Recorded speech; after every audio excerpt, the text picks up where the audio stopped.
So I usually start off with a mildly entertaining intro sequence to kind of ease you into the nonsense I'm about to talk.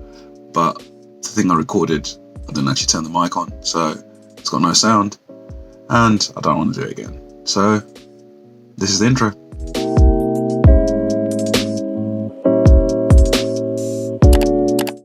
I'd like to introduce you to a segment I call What in the Babylon is Going On with Uncle Raxi. For those who don't know, I'm Uncle Raxi, the uncle who says you're uncle, but isn't really your uncle, but is your uncle. For those who haven't been privy to my videos, I've devised a structure which allows us to review the current affairs and the goings-on of this gloomy world that we live in, so we can ask ourselves when the Babylon is going on. Today's installment is all about immigration, and how historic immigration laws in the British Empire has led to a situation where we're having to go to fish out an ISIS bride from the grips of the mujaheddin, while simultaneously deporting two random British lads to the Caribbean. Before we get into the meat and bones of the story, here's a quick bit of background on our two protagonists today. This is Shamima Begum. Okay then. A British-born Muslim girl who at the age of 15 decided her life in Bethnal Green was so dead that she would rather go to the depths of Syria and become an ISIS bride.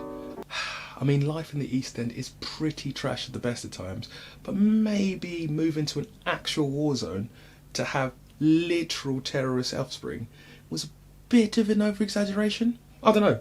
Maybe I just don't know how to have fun these days. My bit of fun is staying at home, reading a good book, not actually going to Syria and becoming part of the fucking mujaheddin. Come on, love. Well, bless your mama, she must have not read the entirety of the ISIS pamphlet, because after a few years and a few kids into the game, she realised, this ISIS lot, they're a bit stabby.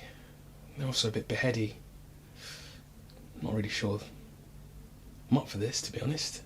Trapped in a mujaheddin-based madness, Shamima Begum attempted to re-enter the UK, where she was given a swift hell to the no by the British government, who went against international law, making her stateless and revoking her citizenship, under the pretense that her ancestry of Bangladesh and Bangladeshi people were going to take her on board, because one thing I know about Bangladesh is they absolutely love harbouring the UK's terrorists. Who knew? They fucking love it.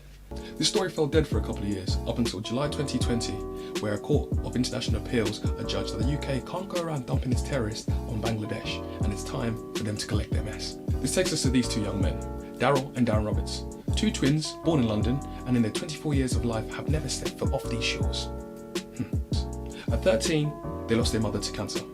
Their father, whose whereabouts are unknown, is said to have left the country prior to the death of their mother and has had no contact with his children, resulting in them having to navigate the care system from a very young age. This troubled childhood led to a life of crime, and this life of crime clearly didn't pay for the brothers, as they are currently both serving 4 and 6 years respectively. Now here's the kicker. The boys' parents were not British citizens. The mother, now deceased, never formalised the boys' citizenship papers. So Ealing Social Services continued this failure of foresight and also neglected the boys in not formalising their citizenship papers. This has led to the situation where they're now coming towards the end of their sentences, staring deportation letters in the face. If that seems a little absurd, it gets slightly worse. The two boys are getting sent to two completely different countries in the Caribbean. One to the Dominican Republic, the other to Grenada. The funny thing about this all is that the father is actually from Dominica, not the Dominican Republic. Making me wonder, why on earth are they sending this guy to a random Caribbean country? Phil mate, a bit of a strange one here. It says their dad is from Dominica, but I've had a look on the old Google Maps and it seems there's a Dominica and a Dominican Republic. So, I don't know where to send them, lad. Come on, Alan, don't overthink it. They're all black countries anyway, you know what they say. They're all the bloody same, aren't they? You may be wondering how we got here. How a state that goes and collects terrorist brides from the mujaheddin, while simultaneously sending boys from Ealing on no return vacations. Well, to understand why these kids are both British and in this situation, we have to go way back and understand our history of immigration. Historians and archaeologists at the universities of Kent and Reading found that there has always been migration and that migrants have played a major role in British history. From the Romans, the French, the Germans, the Anglo-Saxons, the history of conquest made it very clear that immigration is a key part of this country. I mean, the bloody Queen, the monarch, is a descendant of Germans. This laissez-faire attitude towards immigration all changed in 1905 with the Illegal Aliens Act, which introduced new immigration controls as a response to the growing Irish migration. Which is why I always see Irish people differently, because deep down I know, and you know, that we all know, that they didn't want you here either. Fair, I ain't gonna say nothing about the Irish, man. I don't really think they wanted to be here. They just wanted to scrap, innit? This act set a precedent early doors that curtailing immigration was high on the list of national priorities. However, this all changed with the advent of the two coming world wars. Du meine Arbeit für richtig hältst. Winning the world wars required the might of the British Empire. It's estimated that 800,000 Indians migrated to the UK to assist in the war efforts. 800,000, and that was just in World War I. World War II saw an addition of the similar numbers of South African, Nigerian, Caribbean, other Indians into the war effort, all moving here, all scrapping alongside your fellow British brothers and sisters. After World War II's victory, Britain had a bit of a problem on its hand. Two in particular. One, how do you tell these people that have just fought alongside you that it's time to go home and their job here is done? And two, you might actually need some people to assist in rebuilding this hellhole they've just finished bombing each other with your German brothers and sisters. So what are you going to do now? Keep them around. Get them to help build. The British didn't just keep the fellow Commonwealth members that fought in the war around, they doubled down. They went back into those colonies and looked for more people to assist in the mass rebuilding effort, getting people to come work in manual labour jobs, work in transportation, and help get the country back to its former glory. Let me just throw it out there. You subjugate people for centuries, get them to remove their languages, their heritages, and take on your languages and your heritage. You've told them how great the mother country is. You keep showing them images of how great this country is. And now you turn around to them and say to them, do you want to come help us rebuild this country? Are you stupid? Of course they're going to come. You've bloody told them for centuries it was great here, and you give them an opportunity. Of course they're coming. This migration trend continued from the 40s to the 50s to the 60s to the 70s, 90s, and finally the 2000s with the Eastern European migration. What the government realised is that every time there is a gap in the labour market, that can be filled either with people formerly from the Commonwealth or with people now from Eastern Europe. Those coming here to fill labour gaps decide to stay and have children. And those children have children. But this brings us to the two protagonists from earlier. You see, these two children, with Britain understanding that it is also a nation built of immigration, were born in this country. And this country stipulates that if you are born here, you are entitled to citizenship from here.